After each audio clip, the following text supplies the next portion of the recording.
Hello बच्चों, myself Mansaram Yadav from Shri Ram Janaki inter college Ramnagar अमाव सूफी से। आज हम देखेंगे class 12 chapter first physics. Class 12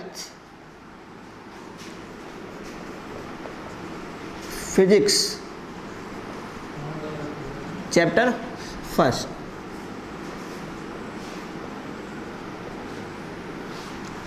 class 12 chapter first physics पे हमारे दो वीडियो बन चुके हैं, एक वीडियो बन चुका है जिसमें हमने आवेश के बारे में बात किया था, इलेक्ट्रिक चार्ज के बारे में बात करी थी। और अब अभी इसके पहले हमने देखा है कूलाम्स लॉ के बारे में, कूलाम का नियम।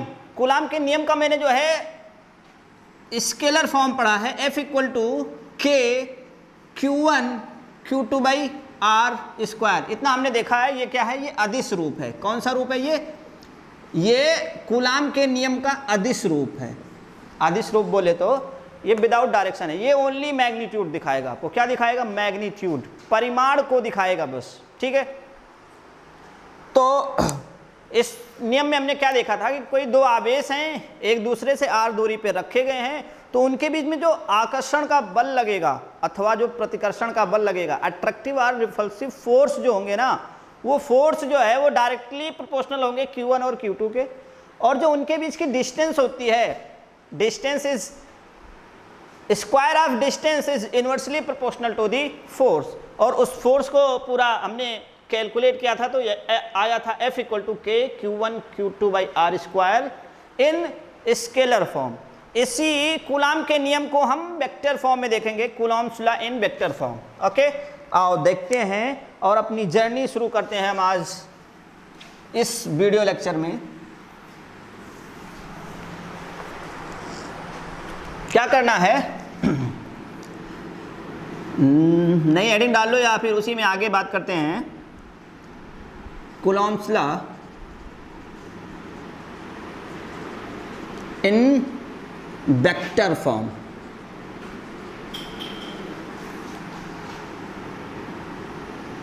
कूलाम के नियम का सदिश रूप, कूलाम के नियम का, कूलाम के नियम का सदिश रूप, कूलाम के नियम का सदिश रूप। तो सदिश रूप वेक्टर फॉर्म क्यों जरूरी होता है? वेक्टर फॉर्म इसलिए जरूरी होता है क्योंकि उसमें हमें डायरेक्शन दी गई होती है। ठीक है, तो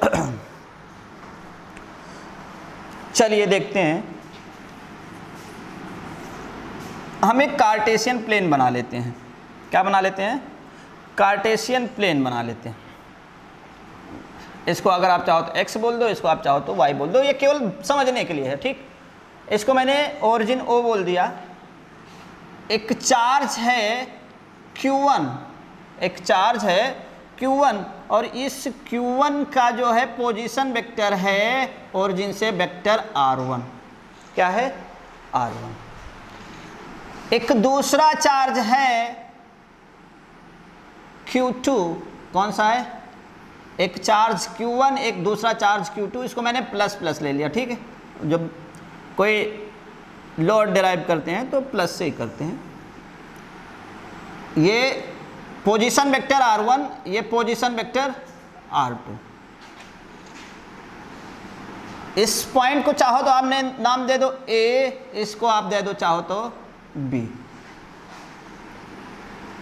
पोजीशन वेक्टर फॉर Q1 कितना है? R1 है। पोजीशन वेक्टर फॉर Q2 कितना है? R2 है। ठीक है, तो Q1 और Q2 को इसी पॉइंट पे दिखाओ। ये Q1 ना थोड़ा ऊपर ही दिखाओ ताकि फोर्स की डायरेक्शन दिखाने में भी काम आएगा। ठीक है, ओके। अब इन दोनों को अगर हम मिला देते हैं, हम मानते हैं ये Q1 को मैंने ऊपर और Q2 को मैंने थोड़ा ऊपर शो किया, लेकिन है यहीं पे। देखो, अगर हम Q1 से जाते हैं Q2 को तो डायरेक्शन मेरी ये होगी। अगर हम Q1 से जाते हैं Q2 को तो डायरेक्शन मेरी ये होगी। तो इस पे Q1 ने फोर्स लगाया Q2 पे, इस तरह से होगा F2 ड्यू टू 1, यही तो होगा F2 ड्यू टू 1। और जो इस फोर्स को आप यहाँ समझ सकते हो, इस चार्ज को, तो इस चार्ज को तो जो इनके बीच की लाइन ज्वाइनिंग होगी वो कुछ इस तरह से होगी, ठीक है। अब देखो यहाँ से जो रिजल्टेंट निकलेगा इनके बीच की डिस्टेंस, वो मान लिया मैंने वेक्टर r है, ठीक। तो इन ट्राइंगल, ध्यान से देखना, इन ट्राइंगल OAB, देखो R1 से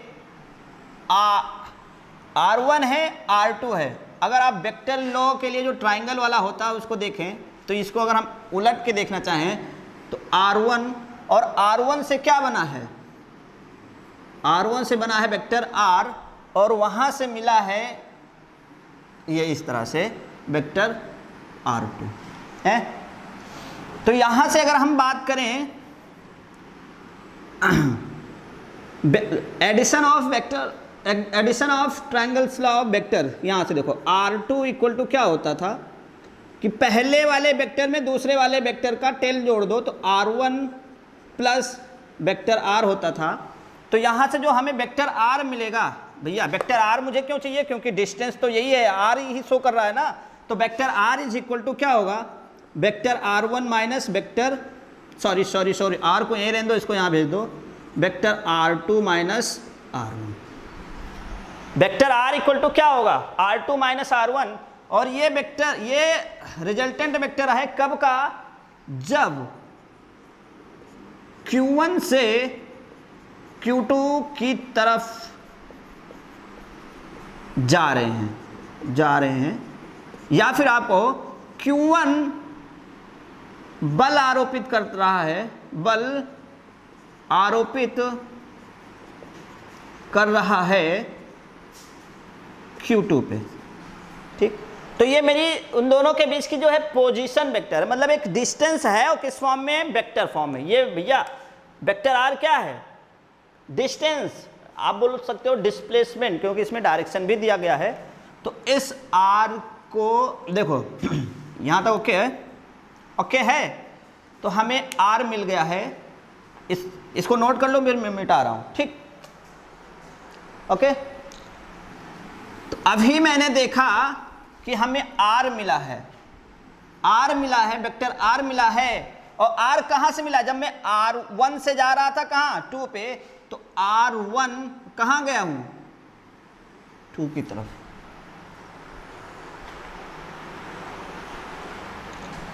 सॉरी 1 से जा रहे हैं 2 पे, तो सॉरी जो वेक्टर मिला था R2 माइनस R1, यही तो मिला है? अरे भाई R2 इक्वल टू आया था अपना R1 प्लस R, ये आया था R2 इक्वल आया था R1 प्लस R को यहीं रखा था, R1 को इधर भेजा था, तो R2 माइनस R हुआ था, यही तो होगा। ये कब के लिए है, जब हम 1 से जा रहे हैं, कहाँ से जा रहे हैं, 1 से जा रहे हैं, किस पे, 2 पे। जब फोर्स की डायरेक्शन क्या होगी, 1 से 2, 1 से, ये वेक्टर है। अब अगर मैं इसकी बात करूं तो मैग्नीट्यूड की बात करूं तो मैग्नीट्यूड R इक्वल टू क्या हो जाएगा, R2 माइनस R1, यही तो होगा। ये इस वेक्टर R के क्या होगा, मैग्नीट्यूड होगा। तो मैं यहां पे जो फोर्स की बात करूंगा क्या होगा, F2 ड्यू टू 1, ये वेक्टर फॉर्म में होगा, इक्वल टू क्या होगा, K Q1 Q2 भाई R स्क्वायर, क्या हुआ, R स्क्वायर, यही तो होगा। जब R स्क्वायर होगा तो ये वेक्टर फॉर्म में लिख रहे हैं, तो वेक्टर फॉर्म के लिए यहाँ पे मुझे डायरेक्शन भी चाहिए। तो डायरेक्शन कैसे निकालते हैं, देखो अगर कोई वेक्टर A दिया है, इस A वेक्टर को हम लिख सकते हैं mod A into unit vector A। Unit vector क्या दिखाता है, डायरेक्शन। तो unit vector A equal to क्या होगा, vector A by mod A। तो यहाँ पे जो हमें मिलेगा वो क्या मिलेगा, यहाँ पे जो हमें मिलेगा R के लिए हम लिख सकते हैं वेक्टर R वेक्टर आर की direction unit vector equal to vector R by, यहाँ पे क्या हो जाएगा, मॉड R2 माइनस R1, ये हो जाएगा। तो यहाँ से ये जो आया है ये तो मेरा मैग्नीट्यूड है इनटू यूनिट वेक्टर आर, ये यूनिट वेक्टर आर ये क्या दिखाएगा, डायरेक्शन, और इसकी जगह पे मैं वैल्यू पुट करूंगा ये वाला, ठीक है।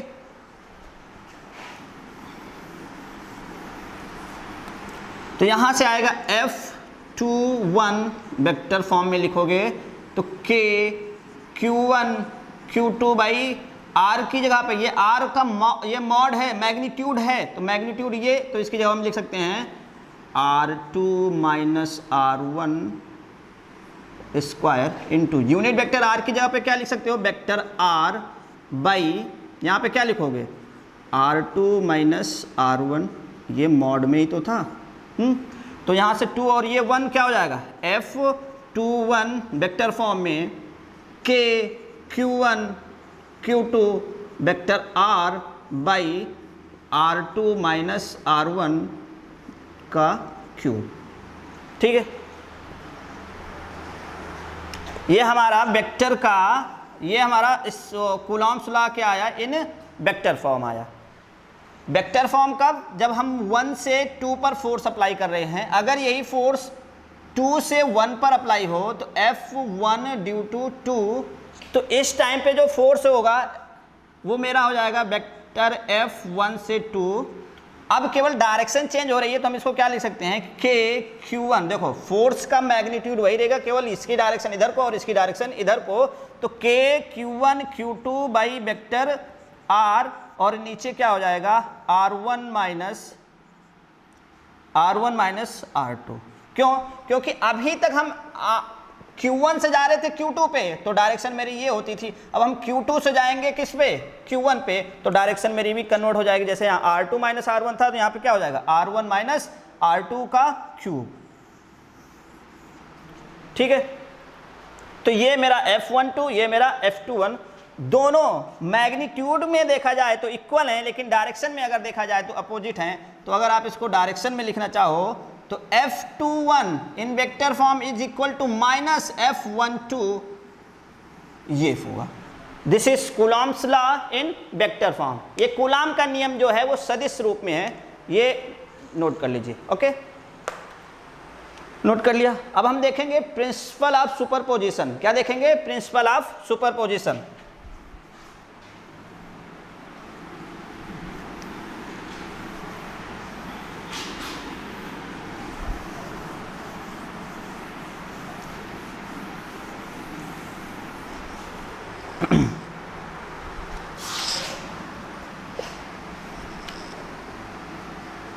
Principle of superposition, superposition, principle of superposition का मतलब क्या हुआ, देखो ध्यान से।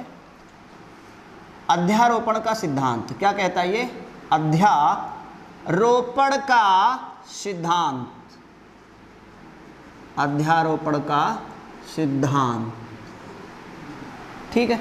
अध्यारोपण का सिद्धांत क्या कहता है कि अगर कहीं पर, देखो अध्यारोपण का सिद्धांत आप वेव में भी अप्लाई कर सकते हो, लाइट में अप्लाई कर सकते हो, हम यहाँ पे इलेक्ट्रोस्टैटिक्स में अप्लाई करते हैं। इलेक्ट्रोस्टैटिक्स का मतलब क्या हुआ, स्थिर वैद्युतिकी में क्या होगा, स्थिर वैद्युतिकी में जो है हम आवेश के बारे में बात करते हैं तो आवेश का सुपरपोजिशन देखेंगे, और आवेश का देखेंगे तो आवेश के कारण जो है बल लगेगा, बल का देखेंगे। तो ठीक है, जैसे मान लिया यहाँ पे बहुत सारे चार्ज हैं, Q1 Q2 Q3 Q4 Q5 Q6 Q7 ऐसे बहुत सारे हो गए, सॉरी Q5 Q6 Q7 ऐसे मान लो मेरे पास बहुत हैं, Qn है, डॉट डॉट आते जाते Qn है, ठीक। तो हमें मान लो निकालना हो फोर्स 1 पे, किस पे निकालना हो, फोर्स 1 पे। अगर हम 1 पे देख रहे हैं तो फोर्स देखो भाई, Q1 पे फोर्स Q2 भी लगा रहा होगा, Q1 पे फोर्स Q3 भी लगा रहा होगा, Q1 पे फोर्स Q4 भी लगा रहा होगा, Q5 भी लगा रहा होगा, Q6 भी लगा रहा होगा, Q7 भी लगा रहा होगा, Q8 भी लगा रहा होगा, Q9 भी लगा रहा होगा, डॉट डॉट Qn भी लगा रहा होगा। तो जो इस पॉइंट पे Q1 पे जो फोर्स लग रहा होगा, F फोर्स किस पे, 1 पे, ड्यू टू 1 2, तो जो रिजल्टेंट फोर्स होगा F नेट, इसको हम क्या लिखेंगे, F नेट। अब देखो यहाँ पे सारे फोर्स जो हैं वो इसके वेक्टर फॉर्म में है, सारे फोर्स के पास सदिश दिशा भी है, सदिश राशियां हैं बल, तो F नेट जो होगा वो इनका जो है सम होगा। F1 जो इस चार्ज पे लग रहा होगा, इस चार्ज पे जो फोर्स लग रहा है 1 पे लग रहा है, किसके कारण, 1 पे लग रहा है दूसरे के कारण, इसको हम वेक्टर फॉर्म में लिख लेते हैं। Okay, F1 due to 2,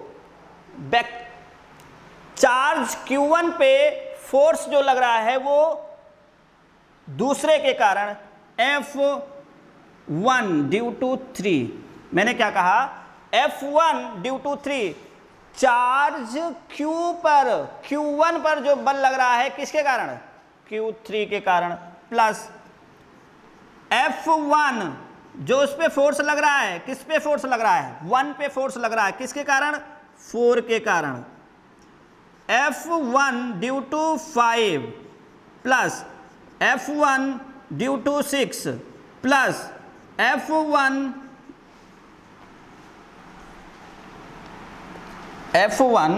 due to 7 plus dot F1 due to n।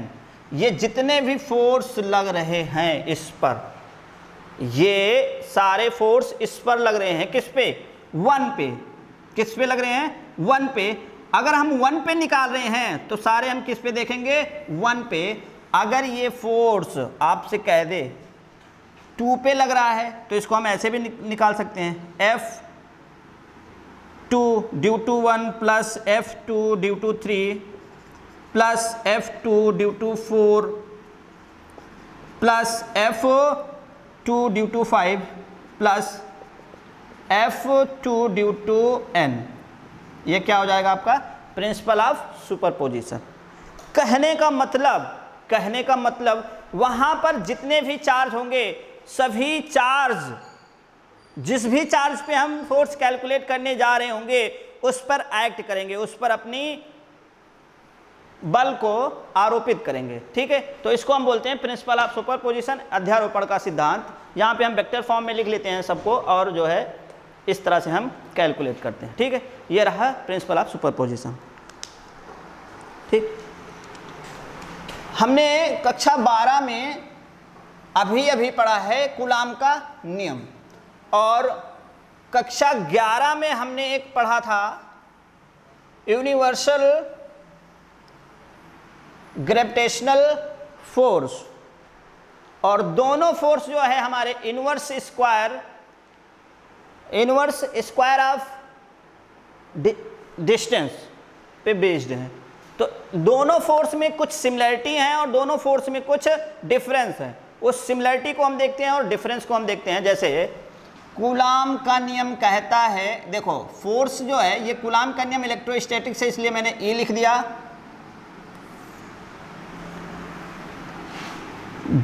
K Q1 Q2 by R square. दूसरा मेरा जो फोर्स है वो ग्रेविटेशनल फोर्स होता है, तो उसको हमने Fg लिख दिया, और ये क्या है, capital G M1 M2 by R square. ठीक है, ये दो आवेशों के बीच कार्य कर रहा है, ये दो द्रव्यमानों के बीच काम करता है। तो जब कोई बल दो आवेशों के बीच काम करता है तो वो बल भी उनकी बीच की दूरी के वर्ग के व्युत्क्रमानुपाती होता है, तथा जब कोई बल दो पिंडों के बीच कार्य करता है तो भी वह बल उन दोनों पिंडों के बीच की दूरी के वर्ग के व्युत्क्रमानुपाती होता है। तो ये दोनों में क्या मिला, सिमिलरिटी, समानता है। ये दोनों में क्या है, समानता, सिमिलरिटी है। अगर हम सिमिलरिटी की बात करें तो बोथ लॉ और follow square inverse square law, दोनों नियम दूरी के वर्ग के व्युत्क्रमानुपाती नियम का दोनों नियम दूरी के वर्ग के व्युत्क्रमानुपाती नियम का पालन करते हैं। तो ये दोनों में क्या है? समानता पालन करते हैं। ये दोनों में क्या है? समानता।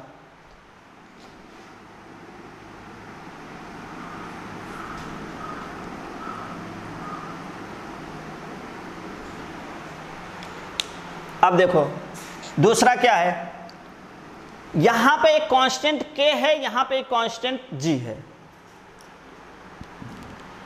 तो कांस्टेंट k जो होता है, कांस्टेंट k जो है वो ये मीडियम पे डिपेंड करता है, और यहां पे जो g है वो दोनों वो मीडियम पे डिपेंड नहीं करता है। तो हम इनमें अंतर भी देख सकते हैं। क्या होता है अंतर? क्या है अंतर? पहला क्या है? कूलाम का नियम माध्यम पर निर्भर करता है।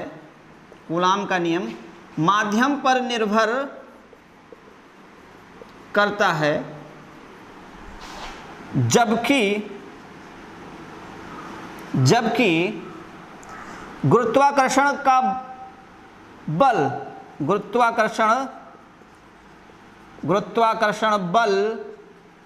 माध्यम पर निर्भर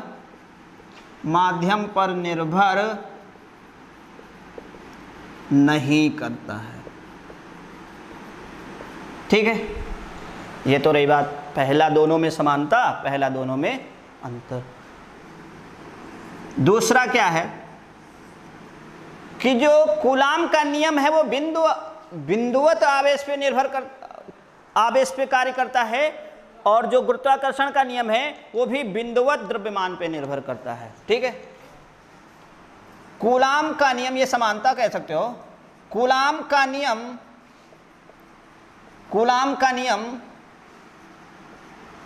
बिंदुवत आवेश के लिए है, तथा गुरुत्वाकर्षण का नियम भी बिंदुवत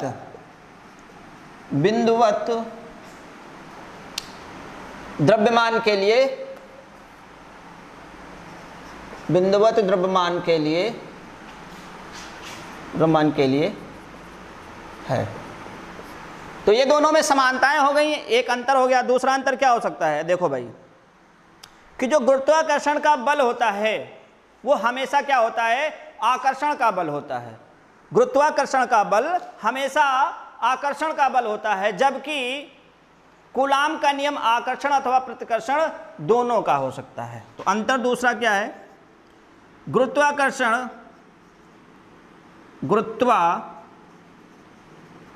गुरुत्वाकर्षण का नियम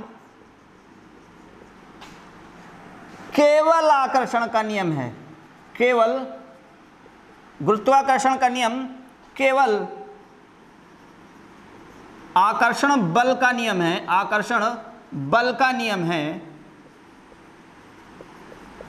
आकर्षण बल का नियम है, जबकि कूलाम का नियम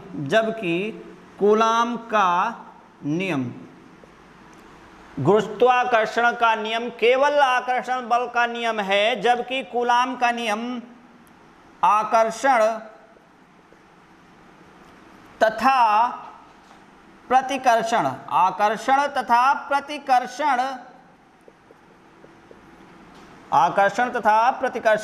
दोनों बलों का नियम है। दोनों बलों का नियम है। तो ये इन दोनों बलों में, इन दोनों नियमों में कुछ समानताएं थी, कुछ भिन्नताएं थी, जिनको हम अंतर के रूप में देखे हैं। ठीक है, आराम से आप इसको नोट कर लीजिए। फिर हम आगे देखते हैं कि कूलाम्स लॉ हम पढ़ रहे हैं, तो कूलाम्स लॉ में क्या क्या शर्तें हो सकती हैं, या क्या कहाँ पे कूलाम्स का नियम सत्यापित होता है, कहाँ पे वो सही से लगाया जा सकता है, जिसको हम बोल सकते हैं लिमिटेशन ऑफ कूलॉम्स लॉ। ऐसे कह सकते हो कूलॉम्स के नियम की सीमाएं, क्या कह सकते हो, कूलॉम के नियम की सीमाएं। तो इसको आप नोट कर लीजिए, फिर हम देखते हैं कूलॉम के नियम की सीमाएं। ठीक है, चलो आओ देखते हैं। हाँ याद आ गया भैया, इसमें एक और बोल सकते हो कि कूलॉम का नियम, कूलॉम का नियम केंद्रीय बल के नियम को, केंद्रीय बल का नियम है, केंद्रीय बल का नियम है, तथा गुरुत्वाकर्षण का नियम, तथा गुरुत्वाकर्षण का नियम भी केंद्रीय बल का नियम है, केंद्रीय बल का नियम है। ठीक है, तो ये इनकी समानताएं, ये इनकी भिन्नताएं नोट कर लीजिए। आगे देखते हैं कूलॉम के नियम की सीमाएं। ठीक है, आप नोट कर लीजिए। तो लिमिटेशन क्या है, सीमाएं क्या हैं, कूलॉम के नियम की, कूलॉम के नियम की सीमाएं। सीमा मतलब कहाँ तक रह सकता है, उसके बाद वो नहीं जा सकता, ना आ सकता है। तो देखो this is plus Q1 and this one is plus Q2, यही तो है? इन दोनों के बीच जो है, इनके सेंटर से डिस्टेंस है r, उनके केंद्र से दूरी कितनी है r।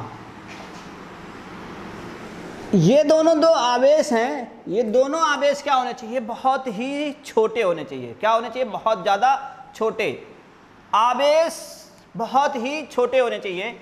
तो पहली सीमा क्या कहती है कि दोनों आवेश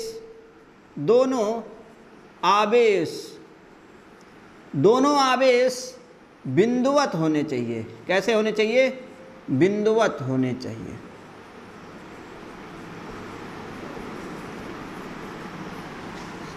दोनों आवेश बिंदुवत होने चाहिए। किसी बंदे ने कहा, किसी बच्चे ने कहा, सर क्या कोई आवेश मैंने छोटा सा ले लिया और कोई बड़ा सा ले लिया, क्या तब चलेगा? तो नियम ये कहता है दोनों आवेश बिंदुवत होने चाहिए, ना एक छोटा ना एक बड़ा। इसका मतलब कूलॉम का नियम, दूसरा क्या है, कूलॉम का नियम, दोनों मेरे जो चार्ज हैं वो कैसे होने चाहिए, पॉइंट चार्ज होने चाहिए। This law only valid when charge are in point form. Coulomb का नियम बड़े आवेशों पर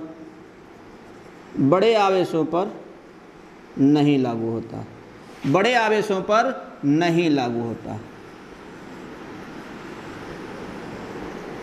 जैसे कहा कि कूलॉम का नियम बड़े आवेशों पर लागू नहीं होता है, तो मान लो मेरे पास कोई एक चार्ज हो बड़ा सा और दूसरा चार्ज हो बड़ा सा, और मुझे इन दोनों के बीच फोर्स निकालना ही हो, तो हम क्या करेंगे, इन आवेशों को बहुत छोटे छोटे में हम डिवाइड कर लेंगे। किसमें, dq dq dq, इधर भी dq dq dq dq dq का निकाल लेंगे, क्योंकि dq बोले तो बहुत छोटा, छोटे के लिए तो एप्लीकेबल है। जब छोटे के लिए एप्लीकेबल है तो dq dq निकाल के हम बाकी का जो है इंटीग्रेशन करके निकाल लेंगे। ओके, लेकिन बड़े आवेश पर ये लागू नहीं होता है। ठीक, फिर देखते हैं। अब देखो भाई, जैसे ये चार्ज है Q1 और ये दूसरा चार्ज है Q2, इन दोनों के बीच में प्लस प्लस है, तो अट्रैक्शन का फोर्स होगा। अगर एक प्लस मान लूं और मैं दूसरा माइनस मान लूं, सॉरी, प्लस प्लस है तो रिपल्सन होगा, प्लस माइनस है तो अट्रैक्शन होगा। ये इसको अपनी तरफ खींचेगा, लेकिन यहाँ पे ये क्या करेगा, इसको दूर भगाएगा ना। तो जैसा कि चैप्टर का नाम है इलेक्ट्रोस्टैटिक्स, इलेक्ट्रोस्टैटिक्स मतलब इलेक्ट्रिक चार्ज एट रेस्ट। जो हमारा आवेश है, वैद्युत आवेश है, वो कहाँ है? विरामावस्था में है। लेकिन जैसे कूलाम ने बताया कि ये इस पे फोर्स लगा रहा है या इस पे ये फोर्स लगाएगा, तो जब ये इस पे फोर्स लगाएगा तो फोर्स का मतलब, जैसे उसने फोर्स लगाया इसका मतलब वहां पे एक्सीलरेशन आ गया। एक्सीलरेशन आ गया तो ये किस में हो गया? मोशन में। अभी ये दोनों रुके थे, लेकिन जैसे अट्रैक्शन का हुआ तो यहाँ पे कूलाम का नियम लगेगा। कूलाम का नियम लगा तो यहाँ पे एक्सीलरेशन आएगा। एक्सीलरेशन आएगा तो यहाँ पे मोशन, मतलब ये गतिमान हो जाएगा। गतिमान हो जाएगा। तो देखो ये इस पे फोर्स लगा रहा होगा तो ये गतिमान हो जाएगा, तो ये चलने लगेगा, और ये इस पे फोर्स लगा दिया तो ये भी चलने लगेगा। तो यहां से क्या दिख रहा है कि एक आवेश स्थिर है, दूसरा आवेश चल रहा है। तो क्या हम दोनों आवेशों को चला दें, Q1 को और Q2 को भी गतिमान कर दें, इधर प्लस Q और माइनस Q दोनों को गतिमान करा दें, तो क्या ये नियम वैलिड है? तो उसके लिए हम कहेंगे नहीं। दोनों आवेश गतिमान नहीं होने चाहिए। दोनों आवेश गतिमान नहीं होने चाहिए। इलेक्ट्रोस्टैटिक्स है तो हम ये कह सकते हैं कि दोनों आवेश कैसे होने चाहिए? दोनों आवेश स्थिर होने चाहिए। स्थिर के लिए ये नियम बताया था, दोनों आवेश स्थिर होने चाहिए। भैया सबसे पहले जो नियम आया था वो दोनों इलेक्ट्रोस्टैटिक्स के लिए आएगा। जब चार्ज स्थिर हो तो दोनों आवेश स्थिर होने चाहिए। जैसे जो दोनों आवेश स्थिर हैं तब के लिए ये आया, जब दोनों आवेश स्थिर हैं तब के लिए ये नियम आया। लेकिन क्या है, जैसे ही नियम आया तो उस पर फोर्स लगा, फोर्स लगने से एक्सीलरेशन आएगा। एक्सीलरेशन आए से इसका मतलब वो गतिमान हुआ है, और गतिमान हुआ है तो 5वें नंबर पे हम ये बोल सकते हैं कि दोनों